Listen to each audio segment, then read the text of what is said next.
দাঁড়া দাঁড়া, আমাদের নদী থেকে পানি নিচ্ছে। ছাড় ছাড়, বালতি দে বালতি দে। কি হয়েছে ভাই? না জিজ্ঞাসা করে নদী থেকে পানি নিচ্ছিস কেন? তুই অন্য গ্রাম থেকে এসে আমাদের নদী থেকে পানি নিচ্ছিস কেন? শুধু আমাদের গ্রামের লোক পানি নিবে?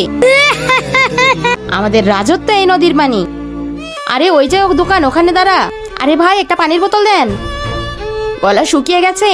কত টাকা হয়েছে ভাই? এই মাসে আমরা পানির কোনো টাকা নেই না। কেন ভাই, কোনো অফার চলছে নাকি? কোনো অফার নাই ভাই, মহরম মাস চলছে, তাই আমরা শুনেছি আপনাদের ইমাম হোসেন পানির পিপাসায় শহীদ হয়েছিলেন, তাই আমরা বিনা পয়সায় পানি দিচ্ছি। এই মাসের ওসিলায় আমরা একটু পুণ্য কামাই করি। এই নাও বাবা। আর আগে দেখবো শয়তানকে হারিয়ে কে কে আল্লাহকে ভালোবাসো। যারা আল্লাহকে ভালোবাসো তারা ভিডিওটিতে লাইক করে চ্যানেলটি সাবস্ক্রাইব করে দাও, আর যারা শয়তানকে ভালোবাসো তাদের লাইক সাবস্ক্রাইব করার দরকার নেই, আর কমেন্টে আল্লাহু আকবার লিখে যাও। বাবা, এই দুইজন আমাকে নদী থেকে পানি নিতে মানা করেছিল। ভাই, মহরম মাস চলছে, খারাপ কাজ থেকে বিরত থাকা উচিত।